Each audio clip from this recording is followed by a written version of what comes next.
Hey guys, Zen here, and welcome back. Thanks for joining me. Today we're back with some major operator changes, a new game update, and of course there's always thoughts, right? But if you guys are enjoying this content, drop a rating down below and subscribe if you're new. We're getting close, guys. With that though, let's jump in. First, I wanted to start off with the operator changes, and two of the biggest ones that are coming are to Glaz and Dokkaebi. Now, for those of you guys that don't know, Dokkaebi will be losing her flashbangs, and she'll be getting frag grenades. And Glaz, he'll be losing the Claymore and also replaced with frag grenades. So these frag grenades aren't coming from any other operators in the game like we've seen in the past. It's just going to be two brand new sets of frag grenades on the attacking side, and without a doubt this is going to require a lot of Jaeger play during Ember Rise. Now, before we get into how this affects the operators themselves, I wanted to quickly talk about why this may be happening. So for those of you guys that don't know, there was recently a leak for Season 4 Defender that'll be bringing some competition to Jaeger, possibly bringing a trophy system of some kind, which would obviously have an effect on the attackers' projectiles and their nades. So for the first time ever on attack, it's possible to have 10 frag grenades in total by bringing Dokkaebi, Glaz, Finka, Buck, and Sledge all on the attacking side, and that's more frag grenades than Jaeger can handle by himself. So ultimately, when we look to the future, I think there's definitely more layers and more reasons why both Dokkaebi and Glaz are going to have access to frags, but there's definitely going to be a need for another defender that deals with these nades in the future, and throughout the Ember Rise meta, I think that's going to be more apparent now more than ever. Now, as far as how this affects both Dokkaebi and Glaz, I think for Dokkaebi, this is really only a good thing. For a while now, I think the community hasn't really been using her, and ever since the SMG-12 nerf a few seasons back, she's kind of felt underwhelming. Now, her gadget, the Logic Bomb, it's always been a very powerful gadget and a great defender-seeking tool,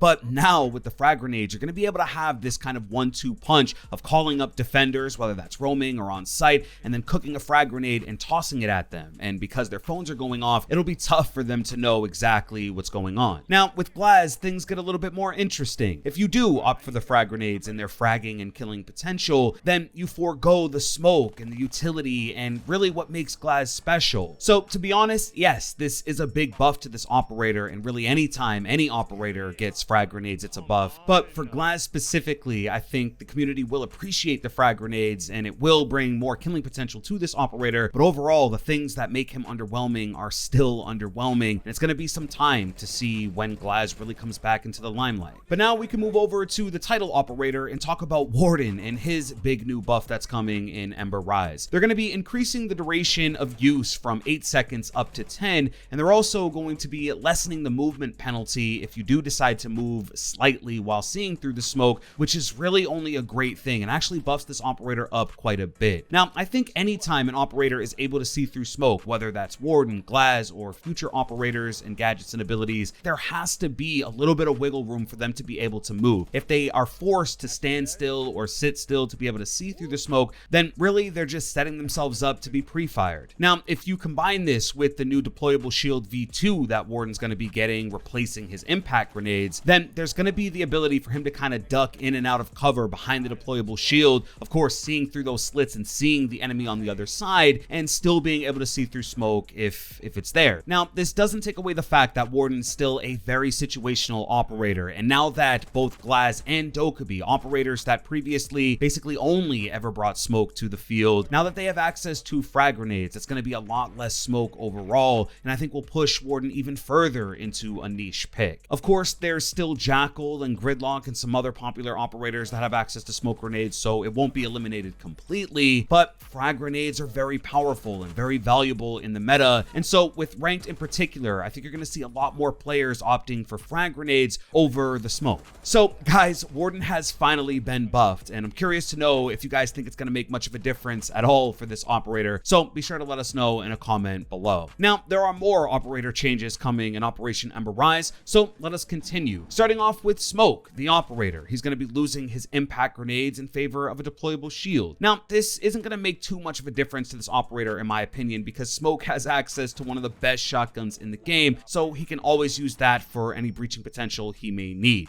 I think we're going to see a big resurgence in the deployable shield in Rainbow Six Siege because of the V2 change, and also the fact of many operators bringing it in their loadouts, so there's definitely the potential for the deployable shield to be a very popular secondary in Ember Rise. Frost no longer has has barbed wire. Instead, it's been replaced with the deployable shield. Now, for me personally, this is a little bit bittersweet. I do have access to the elites, and of course the elite mats look much different than the standard mats for Frost, and they tend to blend in better with barbed wire because of the silver tips. But I think Frost is just a better operator with the deployable shield, and the synergy between the mats and the deployable shield can bring a lot of utility to this operator. With Frost, we've had seasons where she's had both the deployable shield and barbed wire. Most recently, we've seen her without the deployable shield, and now we're going to see how she fares without barbed wire, and ultimately which version of this operator is best. Some pretty big changes overall coming to the operators in the game, and I think with this season in particular, this is the most swapping and changing of secondary gadgets that we've ever seen in Rainbow Six Siege, and it's exciting to see how the meta will play out as a result. Moving on, we have more changes coming to ranked, with the biggest one being the new MMR gap lockout. So basically, if you and a buddy are more than 1,000 ELO apart, then the ranked playlist will remain locked for you and you will not be able to access it. This also means that some higher ranked platinum players won't be able to queue up with golds at all. So this definitely makes a big difference as far as the community and who can play ranked together, and as far as Smurf accounts and trying to boost people with diamond accounts, playing with coppers and that kind of situation, it's going to be impossible now, which is generally a good thing for the game. Now, for someone like me, and this is very niche here, but I play with a lot of you guys, my subscribers, and ranks can be all over the place, and that essentially locks us out of that playlist. But thankfully, that's what the new unranked playlist is for, and it'll allow us to have that full ranked experience and still be able to play the game together no matter what our actual ranks are. Another really great new addition here overall in the game is the new reporting options. So you'll be able to basically report people for very specific things now, being cheating and hacking, negative attitude, abusive chat, or voice abuse. Previously and currently in the game, there's only ever been one button, which is report for toxicity in Rainbow Six Siege, and that's all the data that the devs would ever get. Of course, if they're getting a lot of this feedback from one specific player, they look into it, but otherwise, all of the specifics and the details that actually matter never were taken into consideration. Now though, if a player just has a really bad attitude and is being really toxic, which is something that we've all experienced in Rainbow Six Siege, you can now report them specifically for that. So it doesn't mean that they're a hacker, it doesn't mean that they're cheating, they're just being a negative Nancy, and it's making for a really negative experience in the lobby. Now, on a player side of things, it's probably not going to make too much of a difference, but on the dev side of things and the data and all that stuff collectively,